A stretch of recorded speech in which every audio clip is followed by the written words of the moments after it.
გამარჯობათ. მსმენელისაგან იყო ასეთი შეკითხვა. როგორი ურთიერთობა ვიქონიოთ ადამიანებთან, რომლებიც არაეკლესიურად ცხოვრობენ და ღვთის კანონები არ აინტერესებთ, თავისი საკუთარი კანონები აქვთ. მე არ ვიცი ვიზია საუბარი, მხოლოდ ზოგადი მონახაზი შემიძლია შემოგთავაზოთ. ადამიანი არის ათასუცნობიანი განტოლებასავით.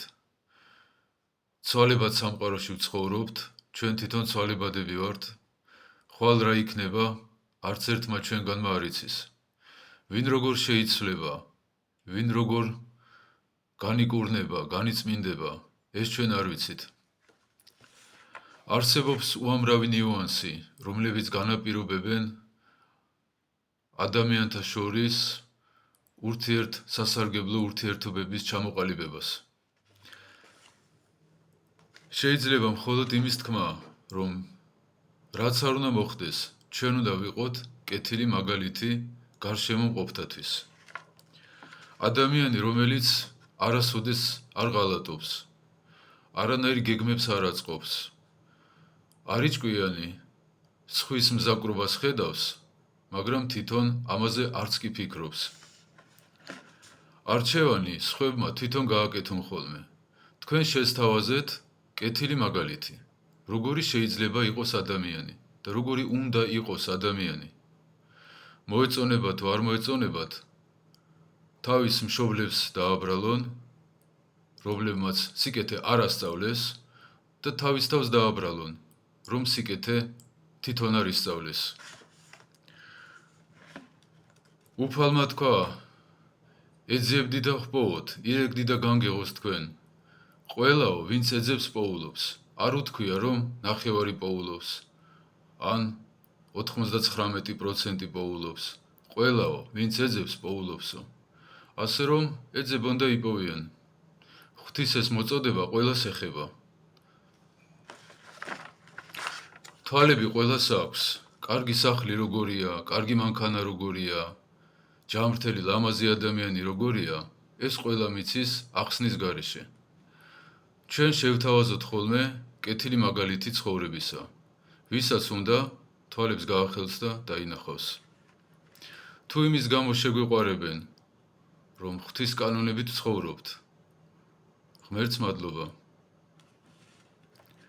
ჩვენ უნდა გავიმეოროთ ხოლმე ღვთის საქმეები, ღვთის მოქმედება და უფალზე ასეა ნათქვამი, მისი მზეო ამოდის ცოდვილებზეც და მართლებზეც, წვიმას უგზავნის კარგებსაც და უარგისებსაც. ჩვენ ყველას სიკეთე უნდა გავუკეთოთ ხოლმე, ოღონდ არჩევანი ამაზე, მერე თვითონ გააკეთებენ. პატრიარქი არ დამავიწყდება 20 წლის წინ სემინარიაში ასეთი რამ გვითხრა. მე ძალიან ბევრი ვიშრომე და ბევრი ვეცადე, რომ ყველასთან მქონოდაო კარგი ურთიერთობა. მამებს უწერიათო ესე და მე ვცდილობდი, რომ ეს გამეკეთებინა, მაგრამ ვერ შევძელიო.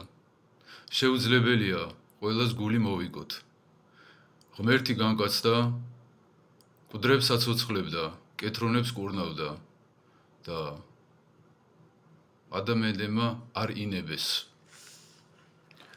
სავალდებულო არ არის ყველასთან მეგობრობა. სავალდებულო არის, რომ ჩვენ გვიყვარდეს ღმერთი და ადამიანი. მაგრამ იმათ რო უყვარდეთ, ჩვენ ამის ვალდებულება არ აგვაქვს, ეს იმათი ვალდებულებაა. თუ არ უნდივართ, პრობლემა არ არის, პლანეტა დიდი არის, დავეტევით. ჩვენ ძირითადი აქცენტი, ძირითადი ყურადღება უნდა გადავიტანოთ საკუთარ სულზე. მე როგორც სასულიერო პირს, მარტო სურვილი არ მაქვს ხოლმე, რომ ადამიანები უფალთან მივიყვანო. ეს ჩემი პირდაპირი ვალდებულებაა. და მრავალწლიანი შრომის შემდეგ ასე დასკვნამდე მივედი, რომ თუ ადამიანს სურვილი თვითონ არ აქვს, აი უფალი მოვიდა იმას არ მოусმინეს, ჩვენ ვინ მოგვისმენს. ამიტომ მთელი ყურადღება გადავიტანოთ საკუთარი თავის განწმედაზე, რომ ჩვენ ვიყოთ მადლმოსილები, მადლით დიდები, მადლით ლამაზები, მადლით ჭკვიანები, მადლით მშვიდები, გქონდეს მადლისმიერი სიყვარული და არა ბრაზილიური სერიალების განწყობის სიყვარული. ვისაც უნდა თვალები აქვთ და დაინახავენ.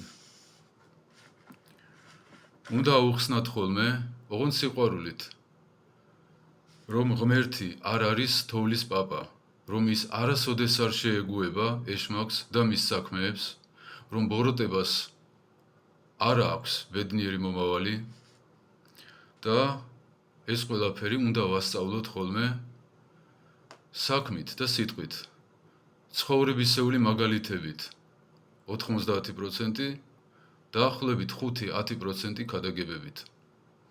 ღმერთო გაგახაროთ.